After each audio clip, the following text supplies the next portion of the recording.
My big issue is how hot that The oil? that oil is going to be. If you put your finger in it, Sam, just let me I'm know. all right, thanks. Give me 2 seconds.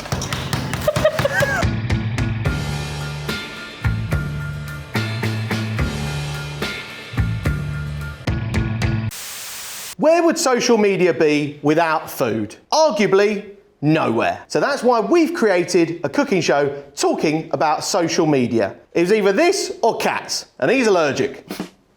My boss, Mr. Harry Hugo, is joining us, and also Amelia Sordell, founder of Klowt. Welcome today. Thanks for having me. So let's find out what they're going to be talking about and cooking today. Right, so I've gone for something very, very simple. As soon as Amelia told me it was all about chicken, it was like straight for chicken nuggets and chips. Is there a better chicken dish? But I've made it difficult for myself because I'm going to try and do it half an hour from scratch. I'm going to make the chicken nugget. I'm going to add what are like these sort of crispy potato slices and a few other bits as well. Like it. Amelia, what are you up to?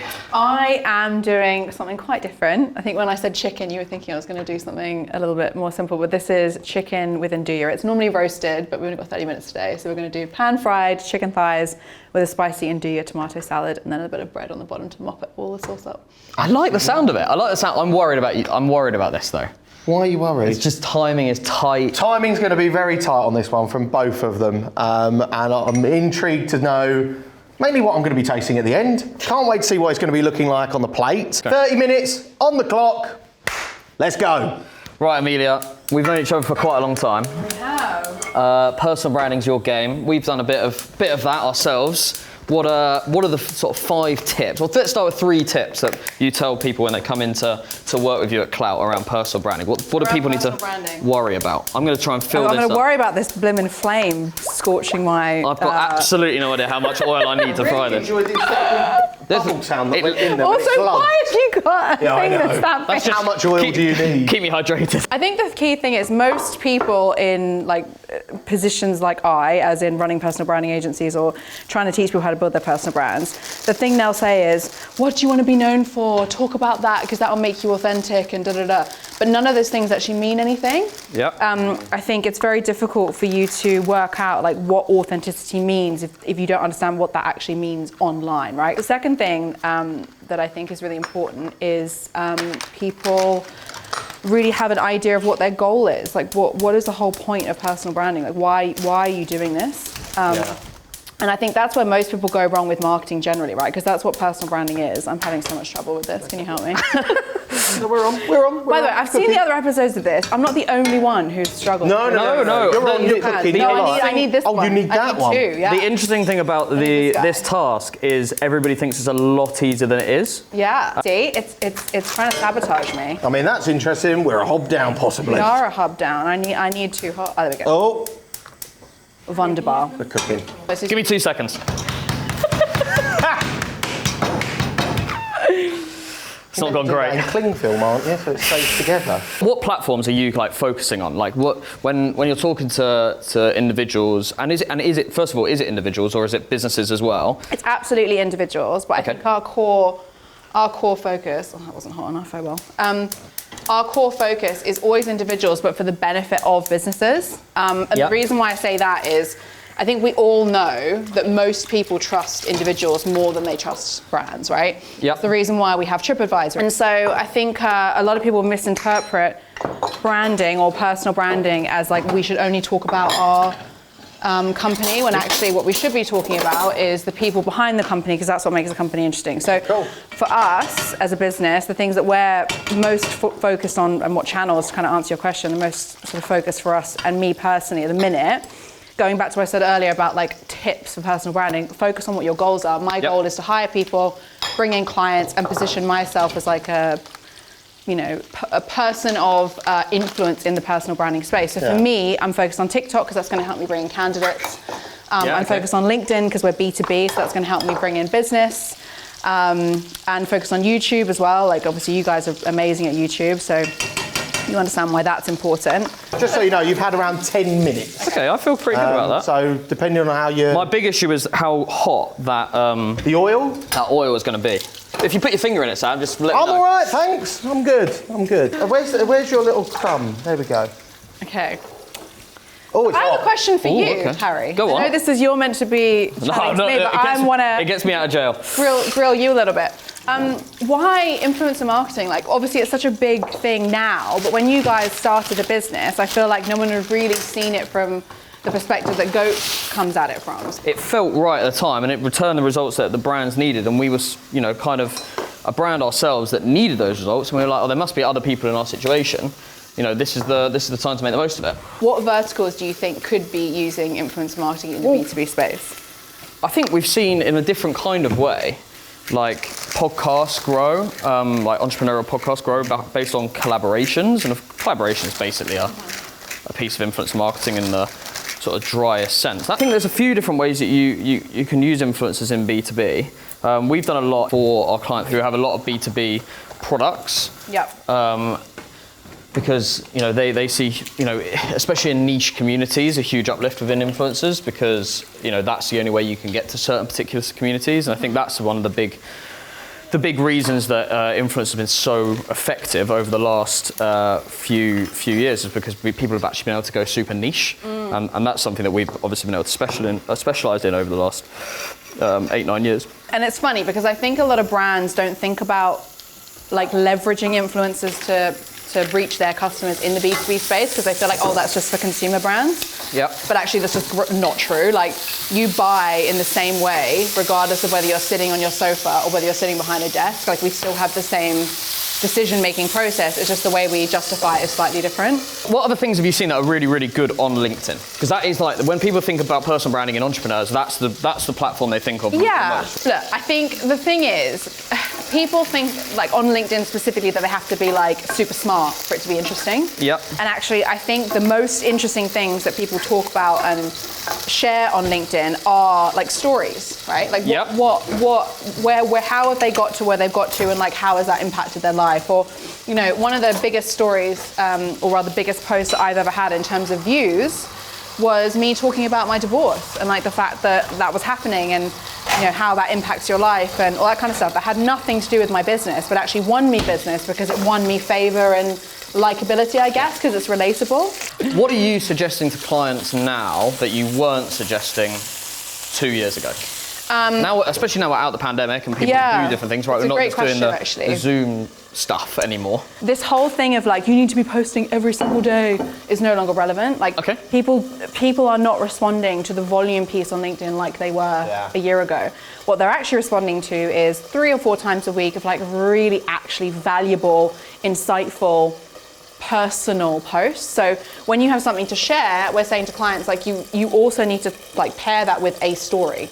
So like, if you have a piece of advice, like why do you have that piece of advice? What's the story behind that? So that's a really big thing that we're seeing at the minute. Same with Instagram, right? So Instagram used to really reward like high volume of grid posting. At the minute, we're seeing 3 or 4 times a week, plus a lot of stories, but have like engagement in those stories. So have polls, ask questions, like get to know me type of stuff, and that seems to be performing a lot better. Also, like a year ago, I don't think I would have been able to convince corporate clients to be on TikTok. Now it's one of our biggest sellers. Well, if you look at the member segments of the biggest growing member segments, they are people that you're trying to hire, they're people you're trying to sell to, they're decision makers within households. So I think people, like, realistically, this whole idea of TikTok being for dancing teenagers is just no longer relevant. Speaking of personal branding, but also brand sort of like looking after their own channels. So we've had it recently with clients where they're stepping away from Twitter. Yeah. Have you sort of been conscious of that, or have people been talking about that with you? She's terrified of her chicken. No, it's cooked. It's taking perfect. a step back from Twitter, or the amount of content they put out there, or the conversations they have on Twitter in comparison, or? Look, I think the thing is with Twitter is it's the right platform if that's where your audience is. Yeah. I don't think blanket advice of like, you should be doing this or you should be doing that is actually helpful to anyone. I think if your audience is on Twitter, then you should be on Twitter. If your audience is not on Twitter, don't be on there just because some person on Instagram told you that you should be on Twitter. I actually think my prediction anyway, and I could be well off, but I think Twitter's going to be a really big platform over the next year or so, and I think it's had a bit of a resurgence. Got about 1 minute, sorry. Oh shit. It's got about, I reckon it's going to be... loads of time. I reckon it's going to be a bit of a resurgence in terms of a platform. Sorry, I've just really overdone that with the sauce. Are they just They were just extra, just in right? case. Okay, fine. It's a large portion. Yeah, and also my presentation's not really Last question. great. Yes. Solo founder. How have you found that? Because I've never done it. Crazy. Yeah. It's crazy. But if I'm honest, I don't, like when I first started Klowt, I genuinely thought I needed to find a co-founder. I thought I've not done, the right decision here, whatever, but actually I've learned that I've got the right mentors like yourself, Harry, around me that I can do it on my own. And if I need help in certain areas, I can just fire that in, so. But yeah, it is hectic. I wouldn't recommend it for the faint-hearted, that's for sure. That's decent. I was about to count you out. 10, 9, 8. They're both done. They look great. That. Amazing. It's a mountainous portion.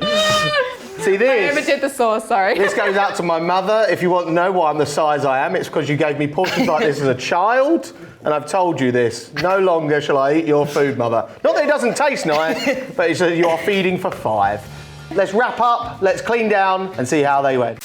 The guys have had 30 minutes. They're going to talk me through their dishes. I'm going to rate them, taste, presentation, and technique. Harry, do you want to talk me through your dish?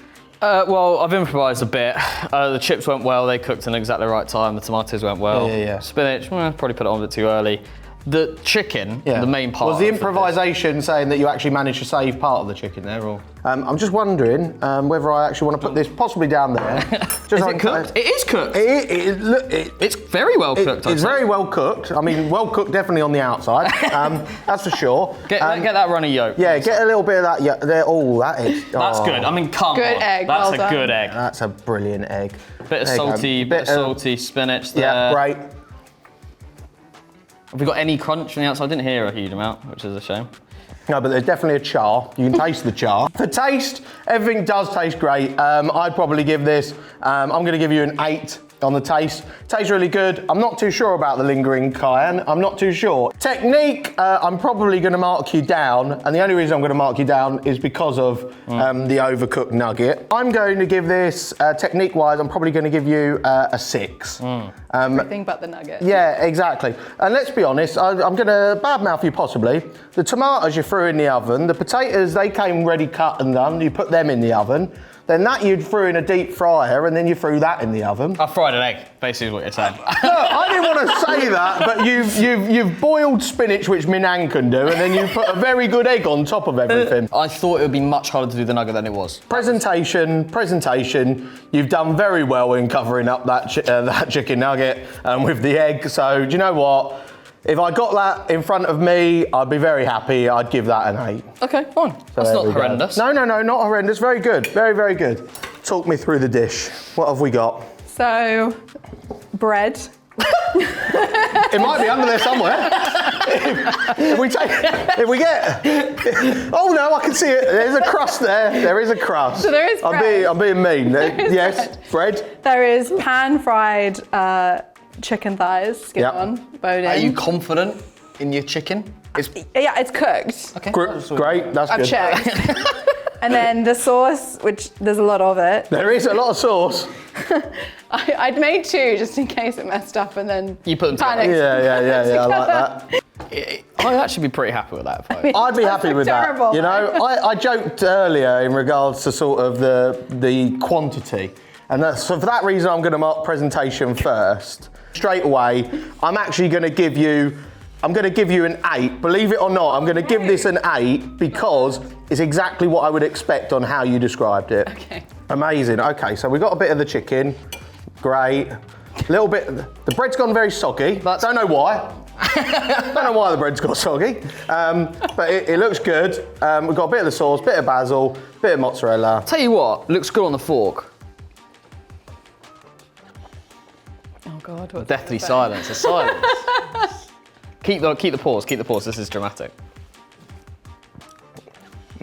Yeah? Amazing. Yeah. Like that? Yeah. Out of all, do you know what? Out of all the dishes. Out of all the dishes. What? Since we've started? Since we started this. Oh wow. Wow. Since we started this, that's stunning. Technique-wise, I thought you're one of the calmest people that we've seen put True. things together.